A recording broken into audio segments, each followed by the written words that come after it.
Hi friends, welcome to our channel Haimasri online classes. నేను మీ Haimasri. So today క్లాస్లో మనం చెప్పుకోబోయే టాపిక్ ఏంటంటే మలివేద నాగరికత. ఆర్య నాగరికతలో మలివేద నాగరికత ఎలా అభివృద్ధి చెందింది అనేది ఈరోజు మనం తెలుసుకుందాం. కాంపిటేటివ్ ఎగ్జామ్స్లో చాలా ఇంపార్టెంట్ టాపిక్ అండి. ఇందులో నుంచి మీకు వచ్చే బిట్స్ ఏంటంటే ఇందులో ఏర్పడిన గ్రంథాల గురించి, అలాగే వాటిని రాసిన శాస్త్రవేత్తల గురించి మీకు అడుగుతానండి. అలాగే ఇందులో అభివృద్ధి చెందిన పాయింట్స్ ఏంటి, ఎలా అభివృద్ధి చెందింది, తొలివేద నాగరికత నుండి మలివేద నాగరికత ఎలా అభివృద్ధి చెందింది అనేది ఈరోజు మనం క్లాసులో చెప్పుకోబోతున్నాం. సో ఇది కూడా చాలా ఇంపార్టెంట్ టాపిక్. వీడియో అయితే తప్పకుండా చివరి వరకు చూసేయండి ఫ్రెండ్స్. ఎక్కడ కూడా మిస్ చేయొద్దు, స్కిప్ చేయకుండా చూడండి చివరి వరకు. చాలా ఇంపార్టెంట్ టాపిక్స్ చెప్పబోతున్నాను ఈరోజు మీకు నేను. సో ఇంతవరకు మన ఛానల్ ఎవరైతే సబ్స్క్రైబ్ చేయలేదో సబ్స్క్రైబ్ చేయండి, పక్కనే ఉన్న బెల్ ఐకాన్ క్లిక్ చేయండి, అలాగే లైక్ చేయండి, షేర్ చేయండి, కామెంట్ చేయండి. ఓకేనా? క్లాస్ స్టార్ట్ చేసేద్దామా? Let's get start the class. So మలివేద నాగరికత మనకి ఎక్కడి నుంచి ఎంతవరకు విస్తరించింది? మలివేద నాగరికత ఎక్కడి నుంచి ఎక్కడి వరకు విస్తరించింది అంటే BC 1000 to 600. BC 1000 to 600.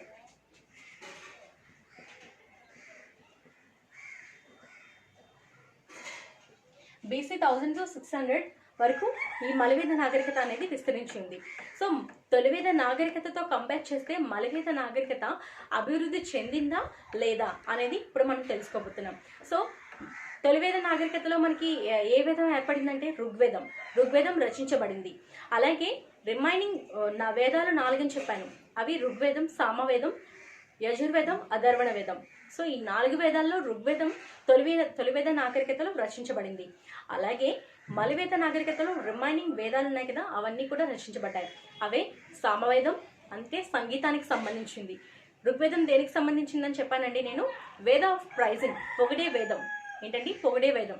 ఇందులో 1028 శ్లోకాలు ఉంటాయని చెప్పాను మీకు. ఎన్ని శ్లోకాలు అండి? 1028 శ్లోకాలు. సో ఈ సామవేదం, యజుర్వేదం, అథర్వణ వేదం, ఈ వేదాల గురించి మనం చెప్పుకుందాం. అండ్ నెక్స్ట్ వీటిలో అభివృద్ధి చెందిన విషయాల గురించి మనం తెలుసుకుందాం. అలాగే ఏ శాస్త్రవేత్తలు ఏ పుస్తకాలు రాశారనేది కూడా మనం తెలుసుకుందాం. ఓకేనండి?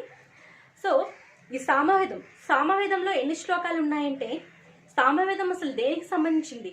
ఋగ్వేదం అయితే పొగిడే వేదం, దీన్ని వేద ఆఫ్ ప్రైజింగ్ అంటారు. అదే సామవేదాన్ని ఏమంటారంటే ఇది సంగీతానికి సంబంధించిన వేదం. దేనికండి? సంగీతానికి సంబంధించిన వేదాన్నే సామవేదం అంటారు. ఇందులో ఉండే శ్లోకాల సంఖ్య ఎంత అండి? 1603 శ్లోకాలు ఉంటాయంట. ఇది సంగీతం గురించి తెలియజేసే వేదం. నెక్స్ట్ యజుర్వేదంలో ఎన్ని శ్లోకాలు ఉంటాయండి? 1984 శ్లోకాలు ఉన్నాయి. యజుర్వేదం అసలు దేనికి సంబంధించిందంటే యజ్ఞ యాగాలకు సంబంధించింది. ఏంటండి? యజ్ఞ యాగాలకు సంబంధించిన వేదాన్ని యజుర్వేదం అని అంటారు. నెక్స్ట్ అథర్వణ వేదానికి వస్తే అసలు యజుర్వేదం పద్య గద్య భాగాల్లో కూడా రచించబడిందండి. యజుర్వేదం పద్య గద్య భాగాల్లో కూడా రచించబడింది. ఓన్లీ సామవేదం ఋగ్వేదంకి వచ్చేసి ఓన్లీ పద్య భాగాల్లోనే రచించబడింది అది. కానీ గద్య భాగం, పద్య భాగం ఏంటంటే పద్యాలు అంటే ఒక పద్యాల రూపంలో మీకు చిన్నప్పుడు చదువుకుంటారు పద్యాలు అని చెప్పేసి. ఒక్కొక్క స్ట్రేంజర్లో ఒక పద్యంలో 4 స్ట్రేంజర్స్ ఉంటాయి. సో అలాంటి వాటిని ఏంటంటే పద్యాలు అంటారు. గద్య భాగం అంటే ఏంటంటే సెంటెన్స్, పారాగ్రాఫ్స్ అనమాట. పారాగ్రాఫ్స్ వైజ్గా మనకి లెసన్ ఎలా అయితే ఉంటుందో దాన్ని గద్య భాగం అని అంటారు. ఓకేనండి? సో ఈ యజుర్వేదం పద్య గద్య భాగాల్లో కూడా మనకి రచించబడిందంట. నెక్స్ట్ అథర్వణ వేదం దేనికి సంబంధించిందండి? ఇందులో ఎన్ని ఉంటాయో మనం తెలుసుకుందాం. అథర్వణ వేదంలో 711 శ్లోకాలు అనేవి ఉంటాయంట. ఏంటండి? అథర్వణ వేదంలో 711 శ్లోకాలు అనేవి ఉంటాయి. అది అసలు దేనికి సంబంధించింది అంటే ఇందులో మంత్ర తంత్ర విద్యలు అనేవి ఇందులో రచించబడ్డాయంట. ఏంటండి? మంత్ర తంత్రాల గురించి తెలియజేసే వేదాన్నే ఏమంటారు? అథర్వణ వేదం. సో దీనిని ఏమంటారంటే వేద ఆఫ్ మ్యాజిక్. వేద ఆఫ్ మ్యాజిక్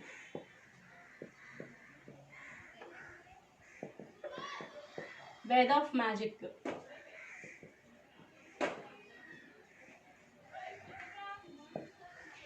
ఆఫ్ మ్యాజిక్ అని అథర్వణ వేదాన్ని పిలుస్తారు. వేద ఆఫ్ ప్రైజింగ్ అని దేన్ని పిలుస్తారంటే ఋగ్వేదం. ఏంటండి? ఋగ్వేదం. సో వేద ఆఫ్ మ్యూజిక్ అని దేన్ని పిలుస్తారు అంటే సామవేదం. కన్ఫ్యూజ్ అవ్వద్దు. వేద ఆఫ్ ప్రైజింగ్ అంటే ఋగ్వేదం, వేద ఆఫ్ మ్యూజిక్ అంటే సామవేదం, ఎందుకంటే సామవేదం అంతా కూడా సంగీతం గురించి తెలియజేస్తుంది కాబట్టి దీనిని వేద ఆఫ్ మ్యూజిక్ అని అంటారు. వేద ఆఫ్ మ్యాజిక్, మ్యాజిక్ అని దేని అంటారంటే అధర్వణ వేదం. అధర్వణ వేదం ఎందుకంటే ఇది మంత్ర తంత్రాల గురించి తెలియజేస్తుంది కాబట్టి దీన్ని వేద ఆఫ్ మ్యాజిక్ అని అంటారు, అధర్వణ వేదాన్ని. ఓకేనండి. నెక్స్ట్, ఆ కాలంలో యజ్ఞయాగాలు జరిగాయంట. మీకు చెప్పాను యజుర్వేదంలో యజ్ఞయాగాల గురించి రచించబడి ఉంది అని చెప్పాను. సో ఆ కాలంలో ఏంటంటే యజ్ఞయాగాలు మొదలయ్యాయి కాబట్టి కొన్ని రకాల యజ్ఞయాగాలు మీకు చెప్తాను. సో ఆ టైంలో మీకు త్రేతాయుగంలో రాముడు ఒక యాగం చేశారు, అశ్వమేధ యాగం అని చెప్పేసి. మీ అందరికీ ఐడియా ఉంటుంది అనుకుంటున్నాను. అశ్వమేధ యాగం ఏంటంటే రాజు తన విస్తరణ కోసం, తన ప్రాంత విస్తరణ కోసం చేసే యాగాన్ని ఏమంటారండి? అశ్వమేధ యాగం అని అంటారు. ఏంటండి? అశ్వమేధ యాగం. సో దీన్ని ఈ కాలంలో ఈ యాగాన్ని చేసేవారంట. రాజులు తమ ప్రాంత విస్తరణ కోసం చేసే యాగాన్ని అశ్వమేధ యాగం అని చెప్పి అంటారంట. నెక్స్ట్, ఈ కాలంలో ఆ యాగం మొదలైంది. సో త్రేతాయుగంలో రాముడు కూడా తన రాజ్య విస్తరణ కోసం ఈ యాగాన్ని ప్రారంభించారు. నెక్స్ట్, రాజసూయ యాగం అంటే ఏంటంటే రాజుకు దైవత్వాన్ని ఆపాదించడం కోసం చేసే యాగాన్ని రాజసూయ యాగం అని అంటారంట. ఏంటండి? రాజుకు దైవత్వాన్ని ఆపాదించడం కోసం చేసే యాగాన్ని రాజసూయ యాగం అంటారు. మీకు బోర్డు మీద రాస్తాను, నోట్ చేసుకోండి కావాల్సిన ఇంపార్టెంట్ పాయింట్స్ అవన్నీ కూడాను. అశ్వమేధ యాగం అంటే, అశ్వం అంటే ఏంటండి? గుర్రం. ఈ గుర్రాన్ని ఏం చేస్తారంటే యజ్ఞయాగం చేసి ఈ గుర్రాన్ని వచ్చేసి అది ఎంతవరకు అయితే పరిగెట్టగలదో అంతవరకు కూడా వెళ్ళనిస్తారు. అంతవరకు కూడా సైనికులు దాంతోపాటు వెళ్తారు. సో అది ఎంతవరకు అయితే గుర్రం వెళ్ళిందో ఆ ప్రాంతం అంతా కూడా ఆ రాజు ఆక్రమించుకున్నట్టు అనమాట. సో దీనినే ఈ విధంగానే అశ్వమేధ యాగం అనేది చేస్తారండి. అర్థమైందండి? అశ్వమేధ యాగం. నెక్స్ట్, రాజసూయ యాగం.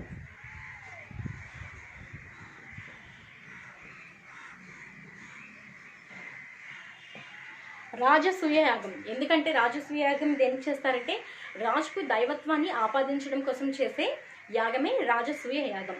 నెక్స్ట్, వాజపేయ యాగం ఏంటంటే ఇది బలహీనుడైన రాజుకు బలం కోసం బలం చేకూర్చడానికి చేసే యాగం. ఏంటంటే వాజపేయ యాగం. అటల్ బిహారీ వాజ్పేయి మీకు తెలుసు కదా. సో అతని పేరు లాస్ట్లో వాజ్పేయి వస్తుంది కాబట్టి వాజపేయ యాగం అని మీరు గుర్తుంచుకోవచ్చు. ఇది ఒక చిన్న కీ పాయింట్ అంతే. వాజపేయ యాగం.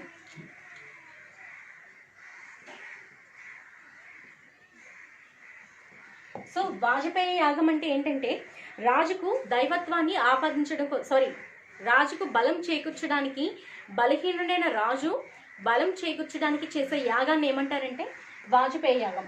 రాజుకు దైవత్వాన్ని ఆపాదించడం కోసం చేసే యాగం ఏంటంటే రాజసూయ యాగం. నెక్స్ట్, రాజ్య విస్తరణ కోసం చేసే యాగాన్ని ఏంటంటే అశ్వమేధ యాగం అని అంటారంట. అశ్వమేధ యాగం అని అంటారు. నెక్స్ట్, ఈ అధర్వణ వేదంలో ఎన్ని శ్లోకాలు ఉన్నాయంటే 711. ఎన్ని శ్లోకాలు ఉన్నాయండి? 711 శ్లోకాలు ఉన్నాయి. యజుర్వేదంలో ఎన్ని ఉన్నాయంటే 1984 శ్లోకాలు ఉన్నాయి. ఏంటండి? 1984 శ్లోకాలు. నెక్స్ట్, సామవేదంలో ఎన్ని ఉన్నాయి? 1603 శ్లోకాలు. ఋగ్వేదంలో 1028 శ్లోకాలు ఉన్నాయి. సో ఇవన్నీ గుర్తుపెట్టుకోవాలండి. నెక్స్ట్, ఒక్కొక్క వేదానికి అనుబంధంగా ఒక్కొక్క గ్రంథం అనేది రచించబడింది. మనకి ఏంటండి ఒక గ్రంథం అనేది రచించబడింది. సో మీకు అధర్వణ వేదానికి అనుబంధంగా మండుకోపనిషత్ అనే గ్రంథం రచించబడింది. ఏంటండి?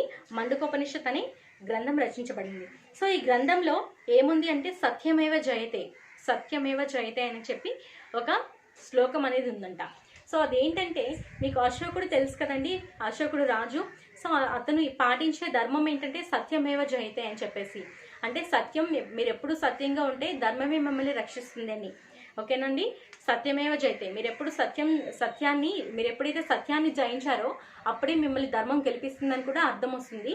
సో ఇది అండి సత్యమేవ జయతే అని చెప్పేసి అనే శ్లోకం ఇందులో ఉందంట.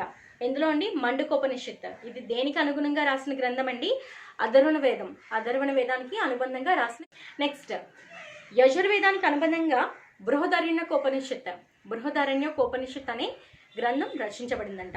సో ఇందులో ఏముందంటే తమసోమ జ్యోతిర్గమయ బృహదారణ్యకోపనిషత్.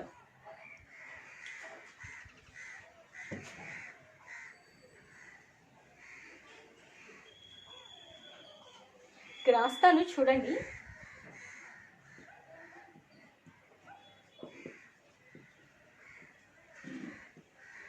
బృహదారణ్యకోపనిషత్ దేనికి అనుగుణంగా రచించబడింది అంటే ఇది యజుర్వేదానికి. ఏదండి? యజుర్వేదానికి. యజుర్వేదం. నెక్స్ట్ మండుకోపనిషత్. మండుకోపనిషత్ దేనికండి?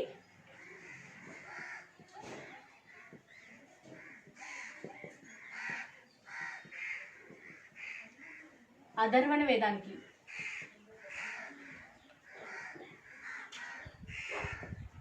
అధర్వేదానికి అనుబంధంగా రచించబడిన గ్రంథం అనమాట మండుకోపనిషత్ అనేది. నెక్స్ట్ ఈ శ్లోకాన్ని భారత ప్రభుత్వం ఏం చేస్తుందంటే లిపిలో జాతీయ చిహ్నంలో చేర్చింది. జాతీయ చిహ్నం, మన జాతీయ చిహ్నం ఏంటండి? జెండా.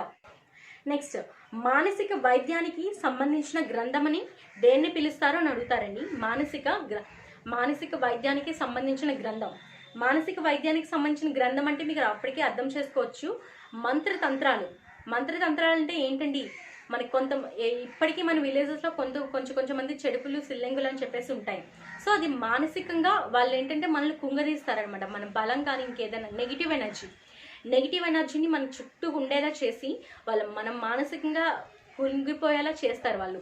సో ఈ మానసికంగా ఇదే మంత్రతంత్రాలు అనమాట. సో ఈ మంత్రతంత్రాలని గురించి తెలియజేసే వేదం ఏంటంటే అధర్వణ వేదం.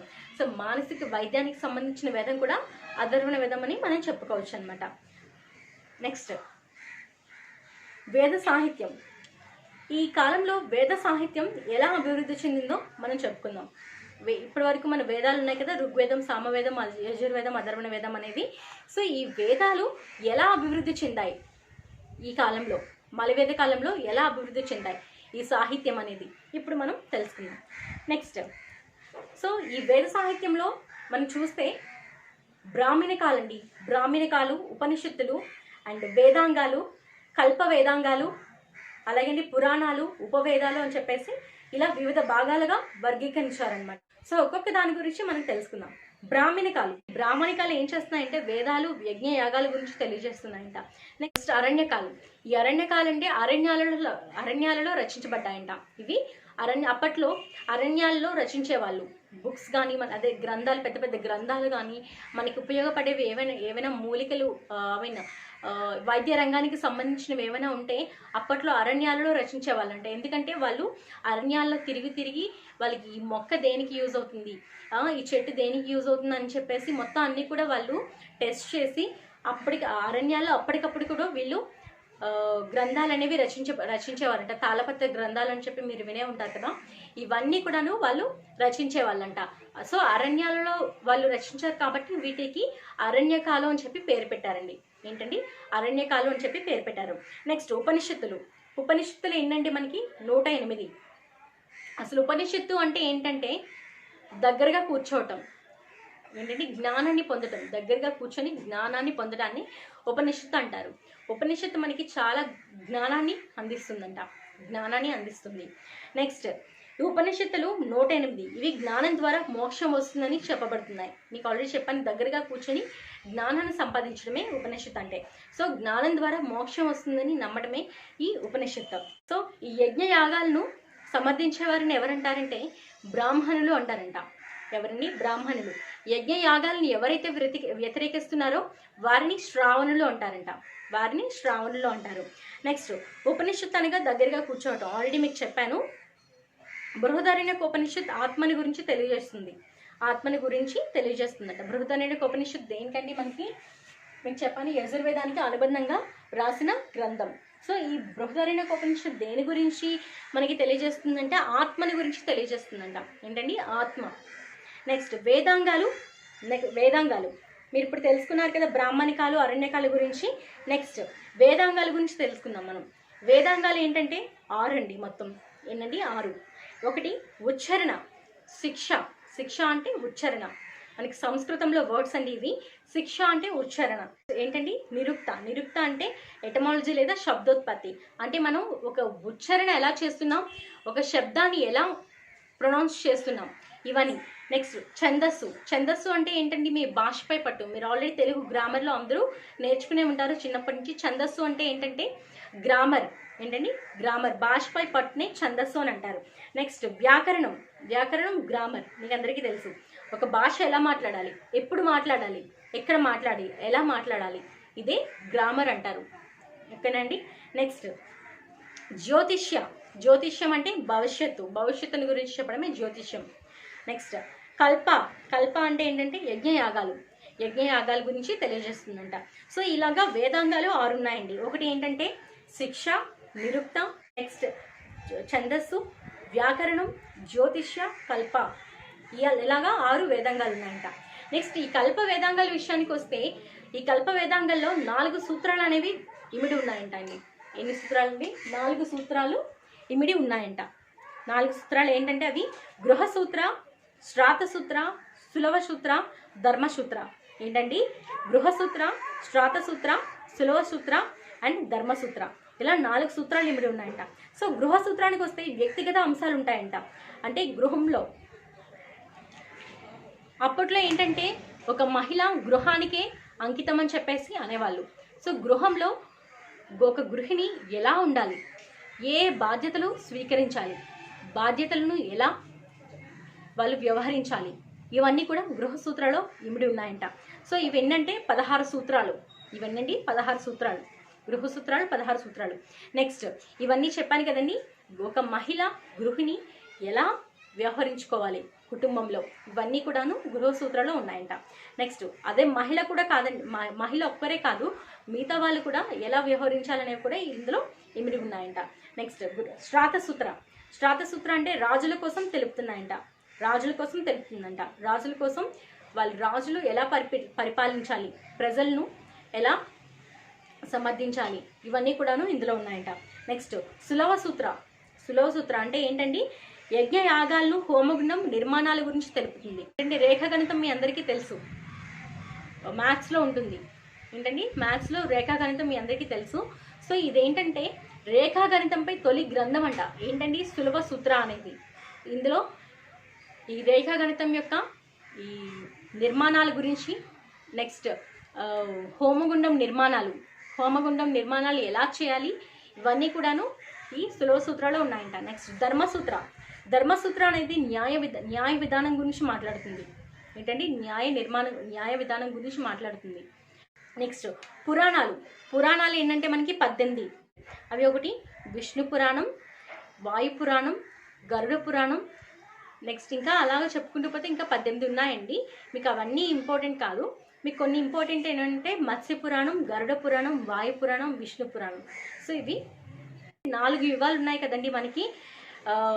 ఏ యుగాలు? కృతయుగం. ఏంటండి, కృతయుగం అంటే బంగారు యుగం. నెక్స్ట్ త్రేతాయుగం. త్రేతాయుగం అంటే ఏంటంటే ఇందులో వెండి యుగం. ఈ త్రేతాయుగంలో ఏం రచించబడిందంటే రామాయణం రచించబడింది. రామాయణం రచించిన వారు ఎవరంటే, రామాయణాన్ని ఎవరు రచించారండి? వాల్మీకి. నెక్స్ట్ త్రేతాయుగం. సో ఈ త్రేతాయుగంలో మనకి ఏం జరిగిందంటే రామాయణం జరిగింది. రామాయణాన్ని రచించిన వారు ఎవరంటే వాల్మీకి. దీనినే ఆది కావ్యం అని కూడా అంటారు. ఏంటండి, ఆది కావ్యం అని కూడా అంటారు. నెక్స్ట్ త్రేతాయుగం తర్వాత మనకి ద్వాపర యుగం. ద్వాపర యుగంలో మనకి ఏం జరిగింది, దాన్ని రాగి యుగం అంటారంట. త్రేతాయుగాన్ని వెండి యుగం అంటారు, కృతయుగాన్ని బంగారు యుగం అంటారు. నెక్స్ట్ ద్వాపర యుగాన్ని వచ్చేసి రాగి యుగం అంటారు. ఈ ద్వాపర యుగంలో ఏం జరిగిందంటే కృష్ణుడు కృష్ణావతారం ఎత్తారు. ఇందులో మహాభారతం అనేది జరిగింది. ఇందులో 18 రోజుల పాటు యుద్ధం అనేది జరిగింది. పాండవులకి కౌరవులకి మధ్య 18 రోజుల పాటు జరిగిన యుద్ధంలో ఒక్కొక్క అంశం కూడా, ప్రతిదీ కూడాను ఈ మహాభారతంలో రచించబడింది. 18 పర్వాలలో 18 రోజులు జరిగిన యుద్ధాన్ని 18 పర్వాలలో మనకి రచించబడిందంట. ఏంటండి, రచించబడింది. నెక్స్ట్ కలియుగం. ఇప్పుడు మనం జీవిస్తున్న యుగం కలియుగం అంటారు. దీన్ని ఇనుపయుగం అంటారు. ఈ ఇనుపయుగం ఎవరితో స్టార్ట్ అయిందంటే అర్జున్ కొడుకైన పరీక్షితుడి పాలనతో మొదలైందంట. అర్జున్ కొడుకైన పరీక్షితుడి పాలనతో మొదలైంది. సో యుగాలు ఉన్నాయి కదండి, ఒక్కొక్క యుగం గురించి ఒక్కొక్క పురాణాల్లో వివరించారంట. నెక్స్ట్ ఉపవేదాలు. మనకి వేదాలు ఉన్నాయి, ఉపవేదాల గురించి మనం తెలుసుకుందాం. ఒకటి ఏంటంటే ఆయుర్వేదం. ఏంటండి, ఆయుర్వేదం. ఈ ఆయుర్వేదం ఏంటంటే మీ అందరికీ తెలుసు వైద్య రంగానికి సంబంధించింది. ఏంటండి? వైద్య రంగానికి సంబంధించింది ఈ ఆయుర్వేదం. ఇది ఋగ్వేదానికి అనుబంధ గ్రంథం. ఏంటండి? ఋగ్వేదానికి అనుబంధ గ్రంథం. మీకు యజుర్వేదానికి అథర్వణవేదానికి అనుబంధ గ్రంథాలు చెప్పాను కదా మీకు నేను. యజుర్వేదానికి బృహదారణ్యకోపనిషత్ అండ్ మండకోపనిషత్ దేనికంటే అథర్వణవేదం. సో ఇప్పుడు ఋగ్వేదం దేనికంటే ఆయుర్వేదం.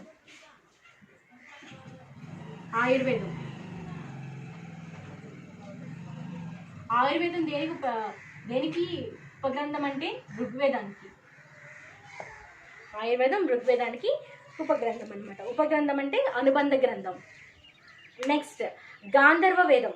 గాంధర్వ వేదం అంటే దేనికి సంబంధించిందంటే ఇది లలిత కళలకు సంబంధించింది. ఇది దేనికి అనుబంధ గ్రంథం అంటే సామవేదానికి. మీకు ఆల్రెడీ చెప్పాను. సామవేదం అంటే ఏంటంటే వేద ఆఫ్ మ్యూజిక్, సంగీతాన్ని గురించి తెలియజేస్తుంది. సంగీతంలో లలిత సంగీతం ఉంది, అలాగే ఇది ఒక కళ.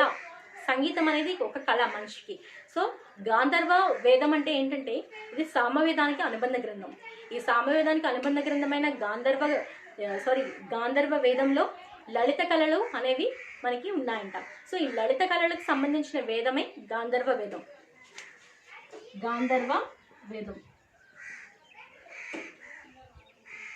చాలా చాలా ఇంపార్టెంట్ అండి. మీకు ఒక్కొక్క వేదాన్ని గురించి కూడా అడుగుతూ ఉంటారు. మీకు ఎప్పుడు ఎలాంటి బిట్స్ వస్తాయని మనం ఎక్స్పెక్ట్ చేయకూడదు. ప్రతి టాపిక్లో ప్రతి బిట్ కూడా మనకి చాలా చాలా ఇంపార్టెంటే. ఎప్పుడు కూడా కాంపిటేటివ్ ఎగ్జామ్స్లో మనం ఎప్పుడు ఎక్స్పెక్ట్ చేసిన బిట్స్ వస్తాయని అనుకోకూడదు. ప్రతి టాపిక్లో కూడా మీరు ప్రతి బిట్ ఇంపార్టెంట్ అని చెప్పి చదువుకోవాలి. మీకు టాపిక్ ఎప్పుడైతే గుర్తుపెట్టుకున్నారో ఆటోమేటికల్లీ మీరు బిట్స్ చదవాల్సిన అవసరమే లేదు. ఈజీగా ఆన్సర్ చేయొచ్చు ఏ బిట్ ఇచ్చినా సరే. ఎందుకంటే బికాస్ మీకు టాపిక్ అనేది గ్రిప్లో ఉంది కాబట్టి. ఓకేనా అండి? నెక్స్ట్ ఆ గాంధర్వ వేదం దేనికి సంబంధించింది అంటే సామవేదానికి.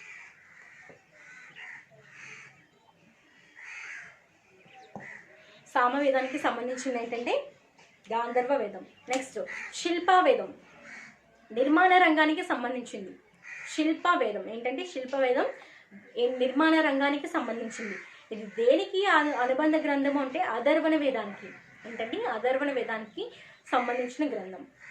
అనుబంధ గ్రంథం. నెక్స్ట్ ధనుర్వేదం అంటే యుద్ధ విద్యలు. ఏంటంటే యుద్ధ విద్యలకు సంబంధించినది ఈ ధనుర్వేదం. ఇది దేనికి అనుబంధ గ్రంథము అంటే యజుర్వేదానికి అనుబంధ గ్రంథం ఈ ధనుర్వేదం. నెక్స్ట్ ఉపవేదాలు అయిపోయాయి కదండి. మీకు షడ్ దర్శనాలు అని చెప్పాను. ఇవన్నీ కూడాను వేద సాహిత్యంలో వస్తాయి. ఏంటండి? ఫస్ట్ ఉపనిషత్తులు, బ్రాహ్మణికాలు, అరణ్యకాలు, కల్ప వేదాంగాలు, పురాణాలు, ఉపవేదాలు, నెక్స్ట్ షడ్దర్శనాలు, ఇతిహాసాలు. సో ఇవన్నీ కూడాను ఎందులోకి వస్తాయంటే వేద సాహిత్యంలోకి మీకు వస్తాయన్నమాట. ఇవన్నీ వేద సాహిత్యం ఎప్పుడు పుట్టింది అంటే ఆర్య నాగరికతలో, మలివేద నాగరికతలో వేద సాహిత్యం అనేది పుట్టి అభివృద్ధి చెందడం జరిగింది. ఏంటండి? పుట్టి అభివృద్ధి చెందడం అనేది జరిగింది. నెక్స్ట్ ఈ మనకి ఉపవేదాలు అయిపోయాయి కదండి. ఉపవేదాలు 4. అవి ఆయుర్వేదం, గాంధర్వ వేదం, శిల్పవేదం అండ్ ధనుర్వేదం. నెక్స్ట్ ఈ షడ్దర్శనాలు 4. ఒకటి ఏంటంటే సంఖ్యాశాస్త్రం, యోగశాస్త్రం, న్యాయశాస్త్రం, వైశాఖికం, ఉత్తరమీమాంస, పూర్వమీమాంస.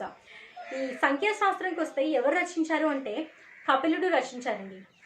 మీకు చాలా చాలా ఇంపార్టెంట్. ఎగ్జామ్లో ఎన్నోసార్లు అడిగిన బిట్ ఇది. సంఖ్యాశాస్త్రాన్ని రచించిన వారు ఎవరు? కపిలుడు రచించారంట. నెక్స్ట్ యోగశాస్త్రం. ఈ రోజుల్లో మీకు పతాంజలి అంటే తెలియని వారు ఎవరు ఉండరు. ఎందుకంటే ఆయుర్వేదానికి మరొక నిర్వచనం ఈ పతాంజలి అనేది. ఈ రోజుల్లో అందరికీ తెలుసు పతాంజలి అనేది. పతాంజలి ప్రొడక్ట్స్ అనేవి చాలా చాలా వస్తున్నాయి. ఈ యోగ శాస్త్రాన్ని ఎవరు రచించారంటే పతాంజలి రచించారంట. నెక్స్ట్ న్యాయశాస్త్రం. ఇందాక మీకు చెప్పాను న్యాయం గురించి చెప్పినప్పుడు, ధర్మసూత్ర గురించి చెప్పినప్పుడు, ఈ ధర్మసూత్రం ఏంటంటే న్యాయం గురించి, న్యాయ విధానం గురించి మనకి తెలియజేస్తుందంట. సో ఈ న్యాయ శాస్త్రాన్ని ఎవరు రచించారు అంటే గౌతమి రచించారు. నెక్స్ట్ వైశాఖికం అంటే ఇది కూడా ఒక గ్రంథం అండి. దీన్ని కణాలుడు రచించారంట. ఎవరండి? కణాలుడు రచించారు. నెక్స్ట్ ఉత్తరమీమాంస, భద్రనారాయణుడు. మీకు భద్రనారాయణుడి గురించి మీకు నెక్స్ట్ క్లాస్లో చెప్తానండి. ఎందుకంటే బౌద్ధ మతం, జైన మతం వస్తాయి కదండి. బౌద్ధ మతం, జైన మతం వచ్చినప్పుడు వీరి గురించి తప్పకుండా వివరంగా చెప్తాను. సో ఈ ఉత్తర మీమాంస అనే గ్రంథాన్ని ఎవరు రచించారంటే బదరనారాయణుడు. ఈ బదరనారాయణుడు బ్రహ్మసూత్ర అనే గ్రంథం కూడా రాశారంట. ఏంటండి, బ్రహ్మసూత్ర అనే గ్రంథం కూడా రాశారంట బదరనారాయణుడు. ఇంకొకటి ఏంటంటే ఉత్తర మీమాంస. నెక్స్ట్ పూర్వమీమాంస. పూర్వమీమాంస అంటే జైమని రచించారు. సో ఈ జైమని అండ్ బదరనారాయణుడు గురించి మీకు నేను వచ్చే క్లాసెస్ జైన మతం అండ్ బౌద్ధ మతంలో కంప్లీట్గా మీకు తెలియజేస్తాను, అసలు వీరు ఎక్కడి నుంచి వచ్చారు అని చెప్పేసి. ఓకేనా అండి. నెక్స్ట్ ఈ షడ్దర్శనాలు 6 అయిపోయాయి కదండి. ఒకటి సంఖ్యాశాస్త్రం, యోగశాస్త్రం, వైశాఖికం, న్యాయశాస్త్రం, పూర్వమీమాంస, ఉత్తర మీమాంస. ఓకేనండి, ఇవి షడ్దర్శనాలు 6. నెక్స్ట్ ఇతిహాసాలు. ఇతిహాసాలు అంటే మీకు తెలుసు 2 అవి, రామాయణం, మహాభారతం. ఏంటండి, రామాయణం, మహాభారతం. ఈ రామాయణం, మహాభారతాన్ని ఇతిహాసాలు అంటారంట. ఇతిహాసాలు ఇప్పుడు మనకి 2, అవి మహాభారతం, రామాయణం. ఈ రామాయణాన్ని ఎవరు రచించారు అంటే వాల్మీకి రచించారు. దీన్ని ముందే చెప్పాను మీకు నేను, ఆది కావ్యం అని అంటారని చెప్పేసి. ఇది ఎప్పుడు రచించబడింది అంటే త్రేతాయుగంలో రచించబడింది. త్రేతాయుగాన్ని ఏమంటారంటే వెండి యుగం అని కూడా అంటారు. నెక్స్ట్ ఇది ఇక్ష్వాక రఘువంశానికి చెందిన రాముని చరిత్ర గురించి తెలియజేస్తుంది.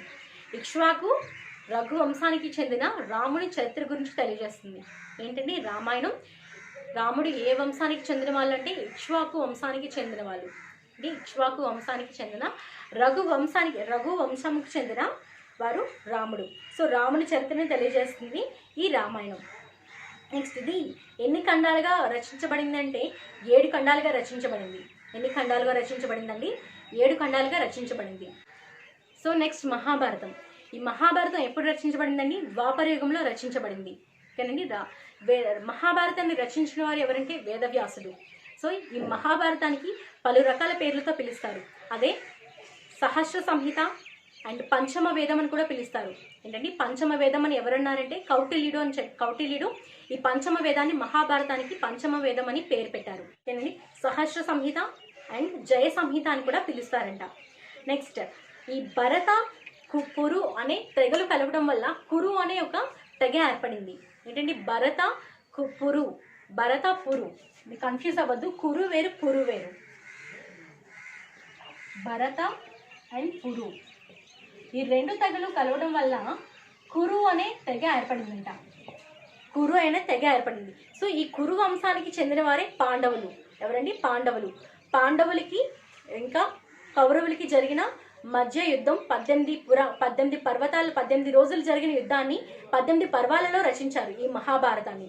సో ఈ 18 రోజులు జరిగిన యుద్ధంలో ఈ కురు వంశానికి చెందిన వారే పాండవులు. ఏంటండి? కురు వంశానికి చెందినవారు పాండవులు.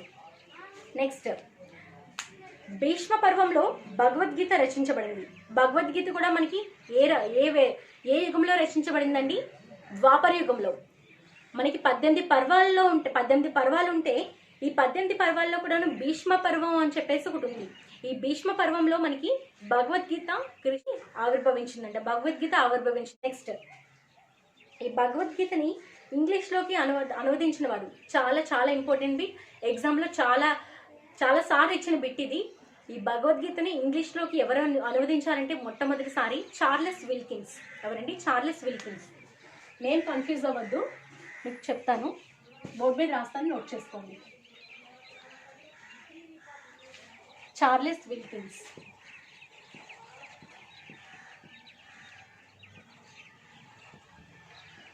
సో ఈ చార్లెస్ విల్కిన్స్ ఏంటంటే భగవద్గీతను మొట్టమొదటిసారిగా ఇంగ్లీష్లోకి అనువదించారంట.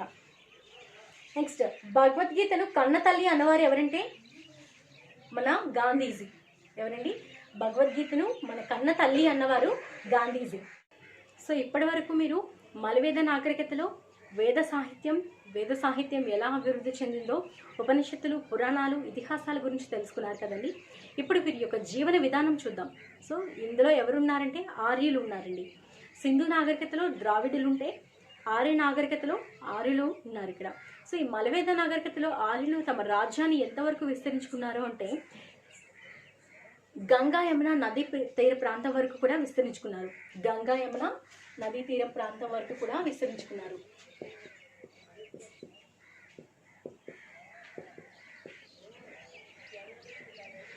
నెక్స్ట్ అలా విస్తరించుకొని 16 రాజ్యాల వరకు తమ రాజ్యాన్ని విస్తరించుకున్నారంట. 16 రాజ్యాల్ని ఏర్పాటు చేసుకున్నారంట.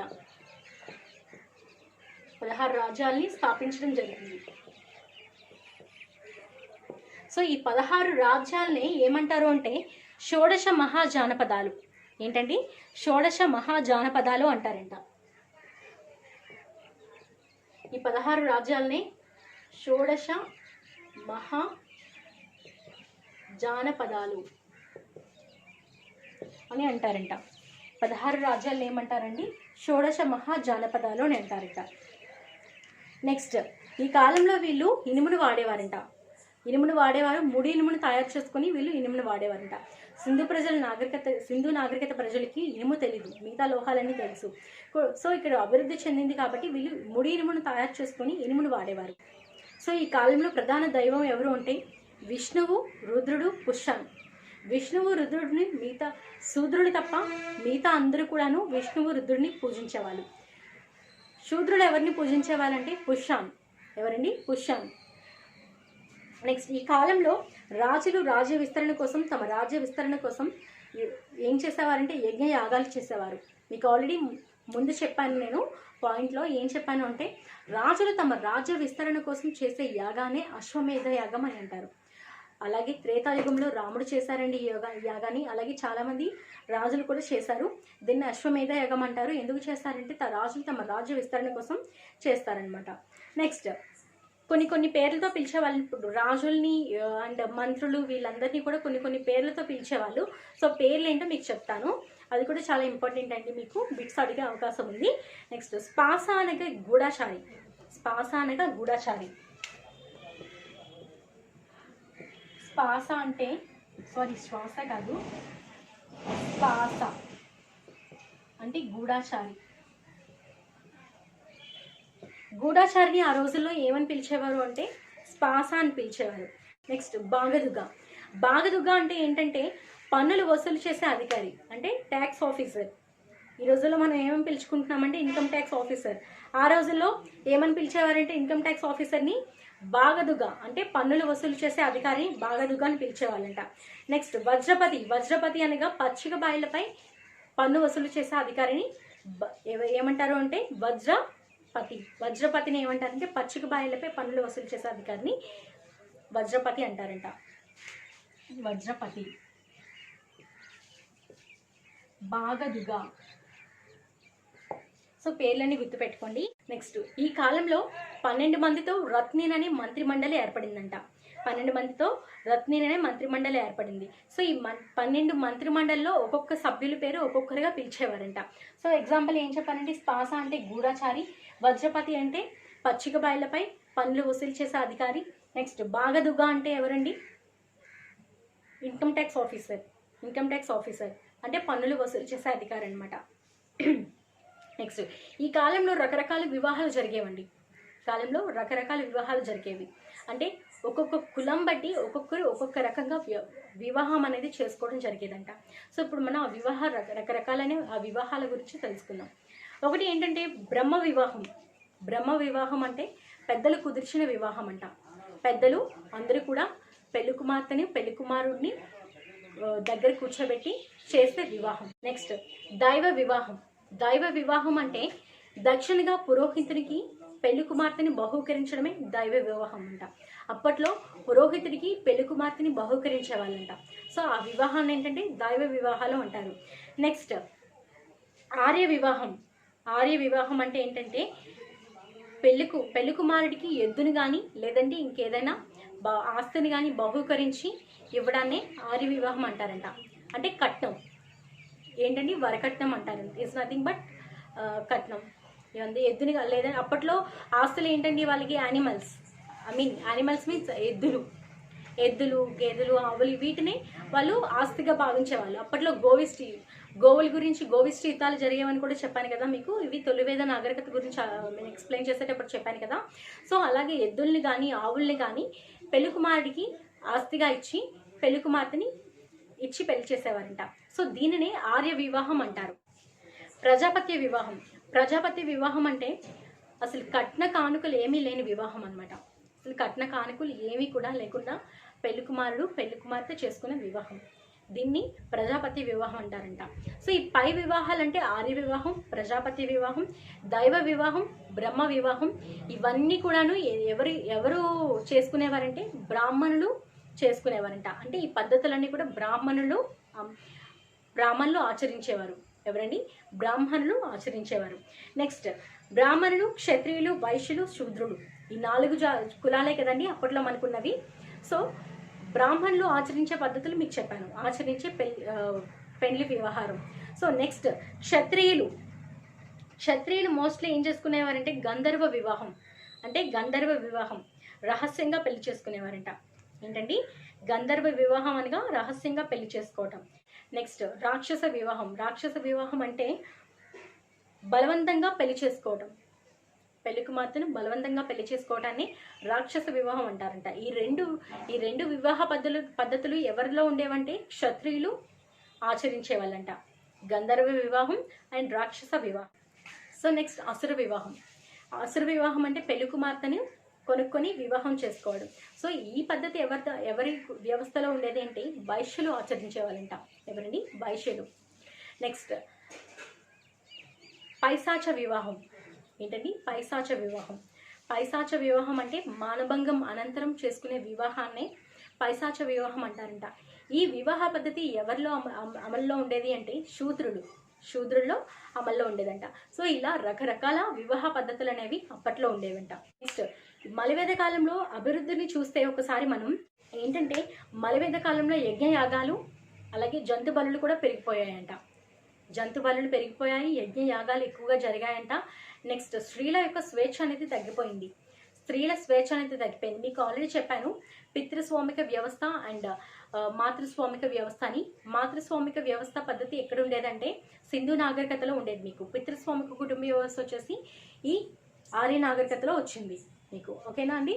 సో ఇలాగా స్త్రీల యొక్క స్వేచ్ఛను తగ్గించారు. అలాగే గోవుల కోసం యుద్ధాలు జరిగేవంట. జంతు బలులు ఎప్పుడైతే పెరిగిపోయాయో ఆ గోవుల కోసం యుద్ధాలు కూడా అలాగే జరిగేవంట. నెక్స్ట్, బ్రాహ్మణుల ఆధిపత్యం అనేది చాలా ఎక్కువైపోయిందంట. సో ఏంటంటే ఈ బ్రాహ్మణుల యొక్క ఆధిపత్యం పెరిగిపోవడం వల్ల కొన్ని ఉద్యమాలు అనేవి జరిగాయి. ఈ దురాచారాల వల్ల ఉద్యమాలు జరిగాయి. ఆ ఉద్యమాల నుంచి వచ్చిన మతాలు ఏంటంటే జైన మతం, బౌద్ధ మతం. సో ఈ జైన మతం, బౌద్ధ మతం గురించి నేను మళ్ళీ మీకు రాబోయే క్లాసులో ఎక్స్ప్లెయిన్ చేస్తాను. అంతవరకు సెలవు. నమస్కారం.